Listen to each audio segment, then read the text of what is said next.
नमस्कार दोस्तों, आप देख रहे हैं गुरु टीवी लाइव। सहारा के जो प्रबंधक गण हैं वह चाहते हैं कि ऑफिस से भुगतान हो। एक महोदय हैं, वह यूट्यूब पर वीडियो डालते हैं कि कोई व्यक्ति यह बात क्यों नहीं करता कि सहारा की ऑफिस से भुगतान हो। तो उसी संबंध में और कुछ और जानकारी है वह मैं बताना चाहता हूँ कि माननीय सर्वोच्च न्यायालय के आदेश के अनुसार सहारा पर एम्बार्गो लगा था। यह भी यथार्थ सत्य है और लगा हुआ है, यह भी है। और यह भी सत्य है कि सहारा की जो हाउसिंग और रियल एस्टेट के संबंधित लगा हुआ है। अब प्रश्न उठता है कि ये जो CRCS को 5,000 करोड़ रुपए दिए गए हैं, तो क्या यह सहारा के ऑफिस को दे दिए जाते तो क्या भुगतान हो जाता?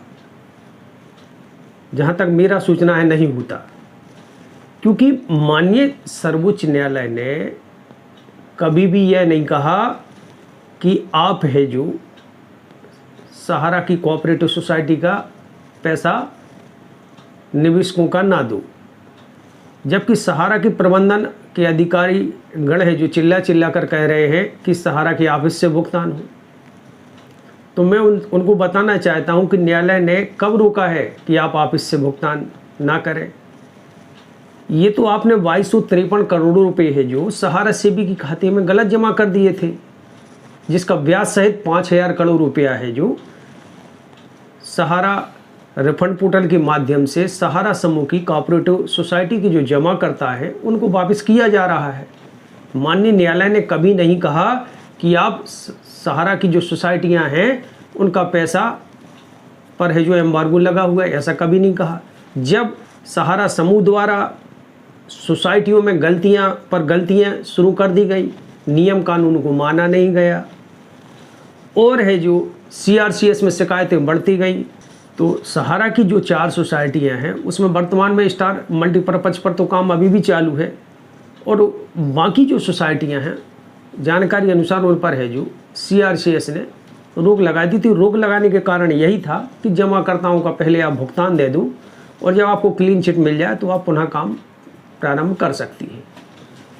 तो कहने का मतलब ये है कि सहारा को बाकी किसी भी परिवेश में न्यायालय का ऐसा कोई आदेश नहीं है कि आप सहारा की जो कोऑपरेटिव सोसाइटियां हैं उनका पैसा निवेशकों को ना मिल सके ऑफिस से, ऐसा कोई भी आदेश नहीं है। अब जब आप ऑफिस का रेंट नहीं देंगे, जमाकर्ताओं का भुगतान नहीं देंगे, जब तक एजेंट के माध्यम से जमाकर्ताओं का कलेक्शन आता रहा, मार्केट से पैसा आता रहा, तो सहारा प्रबंधन द्वारा कागज़ पर कागज़ दिए जाते रहे, भुगतान नहीं दिया गया।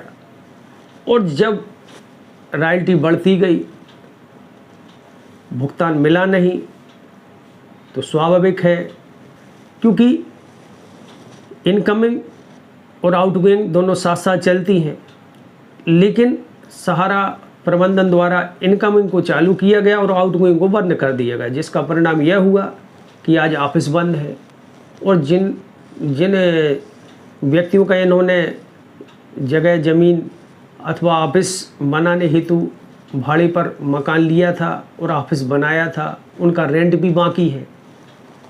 तो कहने का मतलब ये है कि जो सहारा के अधिकारी चिल्ला के कहते हैं कि ऑफिस से भुगतान होती, ये जमाकर्ताओं के भुगतान हेतु नहीं कहते, ये इन्हीं का पैसा डला है। एक मैनेजर साहब तो मिले, वो बोल रहे थे एक बार फंड आ जाए तो हम अपना निकाल लें, यहाँ तक ये लोग ये जुगाड़मेंट में हैं। अब प्रश्न उठता है कि आखिर निवेशक क्या करें, एजेंट क्या करें, क्योंकि एक महाशय और थे, वो 3-4 साल से वट्स एक्ट है जो समझा रहे थे, वट्स एक्ट 2019 को समझा रहे थे। जमाकर्ताओं को तो पैसा 1 रुपया नहीं मिला, लेकिन जो महाशय वट्स एक्ट समझाते हैं, सुनने में आया कि वह साइकिल पर थे और आज 4 व्हीलर पर आ गए और अच्छी संपत्ति बना ली, और यहाँ तक की संपत्ति बना ली कि इनकम टैक्स की नज़र में आ गए। और जब जिस सरकार को ये कोसते थे आज उन्हीं की गोदी में बैठे हैं, चंदा लेके उनके सदस्य बन गए और उनके गुणगान करने लगी। क्योंकि इनने अपना पैसा निकाल लिया और ऐसा आराम की ज़िंदगी व्यतीत कर रहे हैं। तो चाहे जमाकर्ता हो और एजेंट हो, सहारा प्रबंधन ने ठगा और ऐसे कुछ दोगले व्यक्ति हैं जो ठगने का काम कर रहे हैं। और आज ये सोशल मीडिया के माध्यम से 4 वर्षों से व्हाट्सएप से समझा रहे हैं, जबकि पैसा किसी को नहीं मिला और बाद में पता चला व्हाट्सएप ऐसा है, व्हाट्सएप वैसा है, व्हाट्सएप में 180 दिन में पैसा मिल जाता है, व्हाट्सएप तो बहुत महान है, बहुत फलाना ढिकाना। और बाद में पता चला कि सरकार ने तो इसको है जो मंजूरी दी ही नहीं, इसकी जो नियमावली है उसको स्वीकार ही नहीं किया। फिर काय का व्हाट्सएप। अब जिन लोगों ने आवेदन कर दिए और उनको पैसा नहीं मिला है, तो कहने का मतलब उस पैसे की जवाबदेही किसकी है? स्वाभाविक है जिन्होंने यह जानकारी दी और गलत जानकारी दी उनके ऊपर कार्रवाई होनी चाहिए। जिन्होंने व्हाट्स एक्ट के तहत आवेदन किया है और भुगतान नहीं मिला है और जिन्होंने यह समझाया है, तो यूट्यूब का रूल्स भी कहता है कि गलत जानकारी देने पर उनके ऊपर है जो कार्रवाई बनती है। और हमारे देश का एक ये अधिनियम भी यह है कि गलत जानकारी देना, गुमराहजनक जानकारी देना तो वैधानिक कार्रवाई हो सकती है। तो ये गलत जानकारी देकर जो जनता को भ्रमित करते हैं तो उनके ऊपर कार्रवाई तो बनती है। इसके उपरांत अभी जो संगठन काम कर रहे थे उनमें भी कुछ मतभेद देखने को आया है, क्योंकि एकता में बहुत बड़ी शक्ति है और धन के अभाव में है जो संगठन छितर-बितर हो जाना, एकजुट ना होना या कुछ भी और भी कारण हो सकता है। तो मेरा कहने का मकसद यही था कि सभी लोग एकजुट होकर यदि काम करेंगे तभी सहारा इंडिया की समस्या का निराकरण हो सकता है, निवेशकों का भुगतान मिल सकता है।